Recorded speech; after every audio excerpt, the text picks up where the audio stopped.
Boa tarde, governador. Luciana falando aqui mais uma vez, seja bem-vindo. Já quero convidar também o nosso telespectador a participar da nossa entrevista aqui através da hashtag VisãoCNN.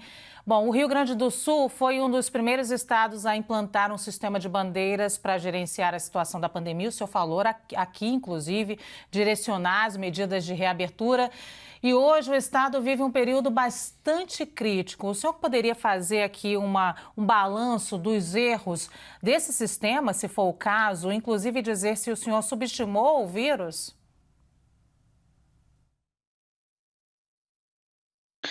Não, de forma nenhuma, né. O sistema de bandeiras, ele justamente pressupõe a análise dos riscos para que a gente possa estabelecer restrições na medida do necessário, no local em que for necessário e também no momento em que for necessário.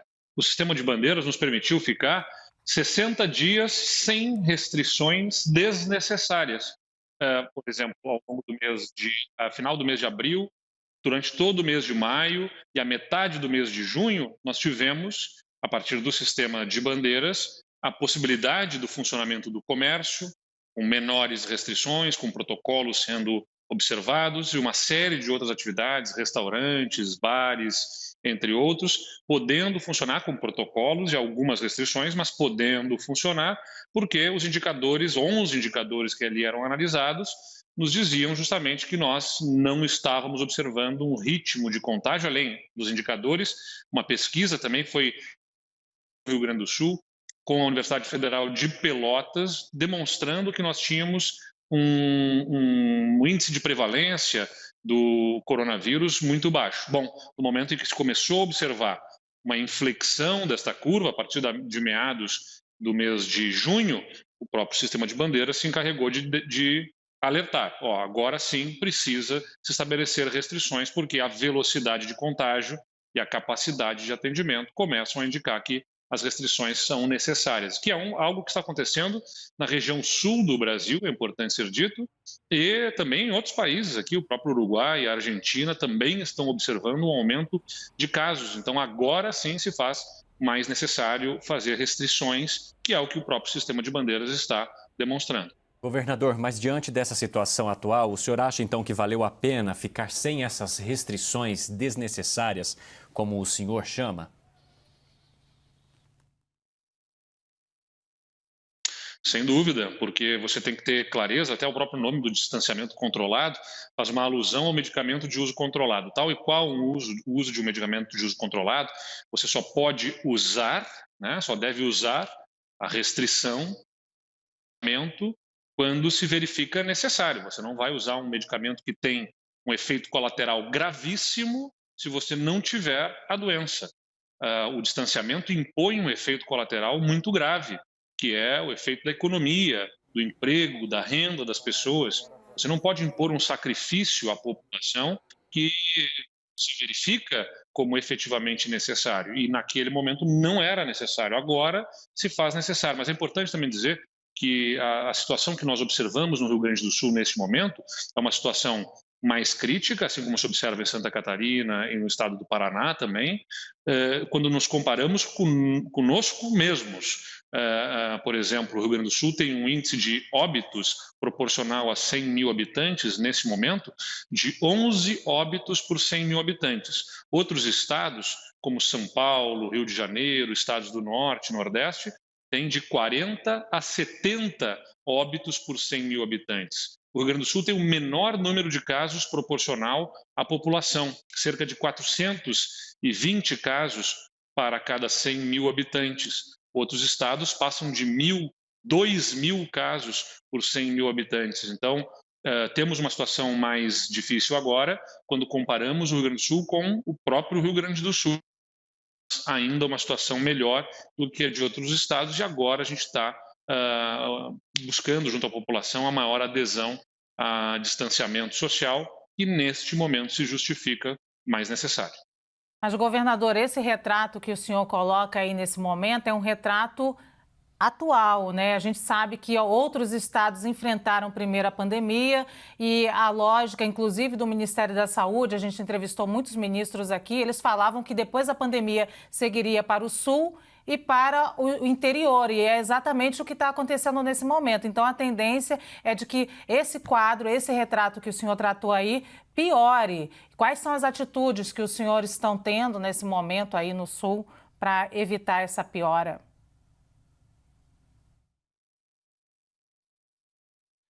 Essa sua pergunta só confirma aqui a importância do sistema de bandeiras. Afinal, é agora que o Sul está enfrentando essa situação, ou seja, não justificava medidas mais restritivas antes, que imporiam sacrifício enorme à população sem uma razão, tecnicamente, para que ela se estabelecesse. Então, mostra como acertamos no nosso modelo. O modelo de bandeiras ajudou a parar apenas onde tivesse que parar, né, restringir atividades quando, onde e na necessário. E, paralelamente a isso, fomos estabelecendo a estruturação, né, o fortalecimento do nosso sistema de saúde. Nós já tivemos, ao longo desses 4 meses, desde março, né, quando começaram os casos, um aumento de mais de 80% da nossa estrutura de leitos de UTI do SUS no Rio Grande do Sul. Nós tínhamos 933 leitos de UTI no SUS, aqui no Rio Grande do Sul, lá em março. Já temos mais de 1.600 leitos e vamos chegar a mais de 1.900 leitos. Será um aumento de mais de 100%, vai ser mais do que o dobro, vamos fazer nesse período, mais do que ao longo da história do SUS se fez em termos de UTIs aqui no estado do Rio Grande do Sul. É um aumento expressivo de estrutura, que tem a participação das prefeituras, do governo federal, através do Ministério da Saúde, que aliás tivemos a visita aqui do ministro ontem, que confirmou, né, novos respiradores, novos instrumentos e habilitação de novos leitos para o estado do Rio Grande do Sul, para darmos essa estrutura suficiente para garantir atendimento a todos os gaúchos que precisarem. Mesmo assim, é importante lembrar, né, a capacidade que nós temos de ampliação, seja por recursos físicos, né, equipamentos, a estrutura dos hospitais, seja pelos recursos humanos das equipes, né, necessárias a montar, são limitadas. Então, a gente não consegue fazer uma ampliação ilimitada de estrutura. Por isso que é reforçada a necessidade do distanciamento neste momento aqui no Rio Grande do Sul, como a gente observa também nos estados vizinhos de Santa Catarina e do Paraná. Governador, mesmo com este sistema de bandeiras, é impossível escapar das críticas também de quem aí olha sob a luz da economia, né? E aí a gente tem até uma pergunta na nossa hashtag Visão CNN. A gente sempre faz questão de abrir também esse espaço para quem nos acompanha. E o Tiago Flash quer perguntar para o senhor o que o senhor pretende fazer com a quantia de empresas que quebraram como consequência dos decretos pelo senhor adotados.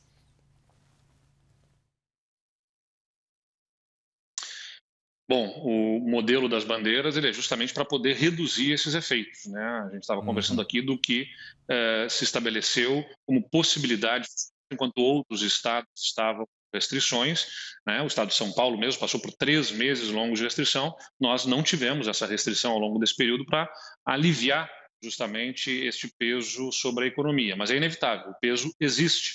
E as ações do Estado sozinho não são suficientes para que a economia. Estamos dentro de um contexto global, de um contexto nacional e buscamos fazer em nível estadual aquilo que nos compete. Uma das ações vem através dos nossos bancos públicos, né? O nosso Banco do Estado do Rio Grande do Sul, o Banco de Desenvolvimento também da região sul do país, que é o BRDE, e o Badesul, que é a nossa agência de desenvolvimento, ofertando crédito em condições facilitadas para pequenas e microempresas e também para grandes empresas que precisem, né, ter a capacidade de capital de giro neste momento de maiores dificuldades. Mas, além disso, né, nós trabalhamos por uma recuperação mais rápida da nossa economia assim que este momento passar, mantendo uma agenda de reformas no Rio Grande do Sul. A gente fez reformas importantes na Previdência, na estrutura administrativa do Estado, as mais profundas reformas para dentro da máquina pública, e agora apresentamos para a Assembleia Legislativa a nossa própria agenda de reforma tributária no Estado do Rio Grande do Sul, até porque a reforma nacional, ela ontem apresentada pelo ministro Paulo Guedes, ela vai se debruçar sobre PIS, COFINS, e nós, então, estamos apresentando já, desde a semana passada, uma proposta para reformatação do Rio Grande do Sul no ICMS, no IPVA e no ITCMD, que é o Imposto de Transmissão Causa Mortes e Doações, como forma de dar suporte para um crescimento, uma retomada de crescimento mais rápido, aliviando os custos de impostos sobre a produção e o consumo no Estado. Governador, já inclusive a gente vai falar aqui sobre reformas no Visão CNN, mas eu queria voltar aí à sua especificidade, que é justamente o senhor é um dos poucos governadores aqui no Brasil que tem que enfrentar o coronavírus e um outro problema, que é uma nuvem de gafanhotos que vem aí ameaçando o Rio Grande do Sul e os produtores. Tem inclusive uma pergunta aqui do Abdala, ele quer saber qual medida o governo do Rio Grande do Sul vai tomar para subsidiar prováveis prejuízos dos produtores. Como está essa conversa, governador? Olha, Senna, não tem sido definitivamente um ano fácil. 2020 começou com uma estiagem, o Rio Grande do Sul sofreu com a seca, que afetou diretamente as nossas lavouras, a mais importante delas, a de soja, né, que é muito importante na nossa economia. Temos a pandemia, pretérito aí já anterior, que é a crise fiscal. O Estado tem um profundo desequilíbrio nas suas contas. Tivemos recentemente ciclone bomba, um problema, né, climático que gerou vendavais e chuvas muito intensas, que gerou enchentes e destelhamento de várias residências. E temos ainda esta ameaça de gafanhotos. Não tem sido um ano fácil 2020 para os gaúchos. Nós temos a nossa equipe da Secretaria da Agricultura, com apoio do Ministério da Agricultura, fiscais, né, que estão acompanhando na fronteira com o Uruguai e com a Argentina esta situação, e mobilizados, inclusive, com apoio, né, de aviões de aviação agrícola à disposição, dispostos para aplicação de defensivos que, se esta nuvem de fato chegar ao nosso estado, possamos trabalhar para dispersar esta nuvem de gafanhotos, evitando maiores danos às nossas lavouras. Então, estamos monitorando continuamente, já há mais de 3 semanas, esta situação, para que possamos evitar problemas maiores, especialmente porque agora a gente está numa situação climática de, no meio do inverno, temperaturas um pouco mais que parece, facilitado a mobilidade desta nuvem de gafanhotos pelo território argentino e uruguaio.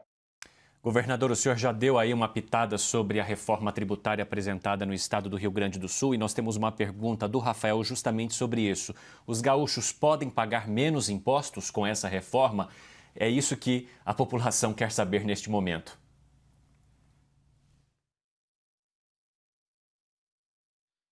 Olha, o que nós temos hoje de estrutura tributária no Rio Grande do Sul, por conta do desequilíbrio fiscal que já vem de muitos anos, o governo tomou no passado uma atitude de buscando recursos para viabilizar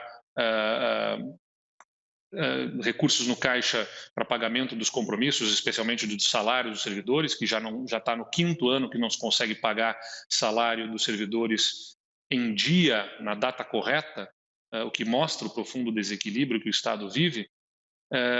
Se foram majoradas alíquotas no combustível, na energia e nas comunicações, além da alíquota básica de 17% para 18%, combustível, energia e comunicações tiveram a alíquota majorada de 25% para 30%. Não é a alíquota mais alta entre os estados. Existem estados que tributam esses itens entre 29% a 31%, mas outros estados tributam em 25%.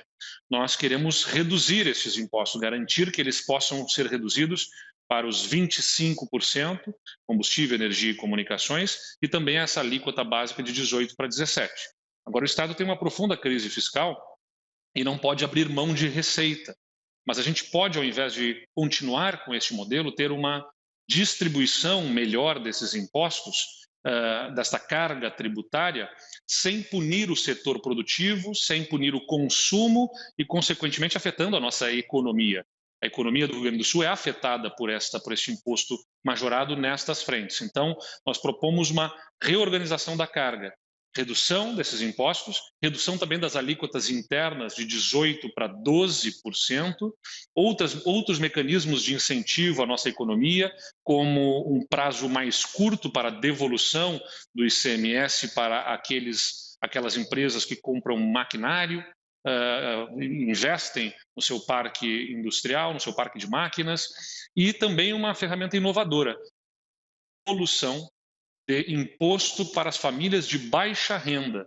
Para aquelas famílias de até 3 salários mínimos, que têm renda de até 3 salários mínimos, o Estado vai devolver o imposto pago.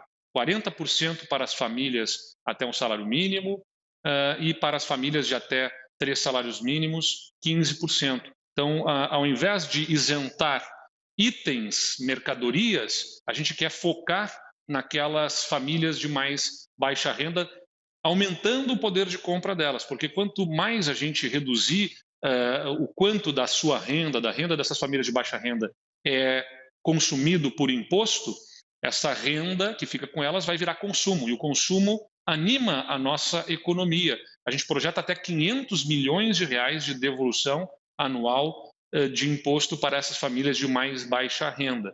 Em contrapartida, de fato, a gente faz um realinhamento do IPVA, por exemplo, que aqui no estado do Rio Grande do Sul está em 3% e que em outros estados como Minas Gerais,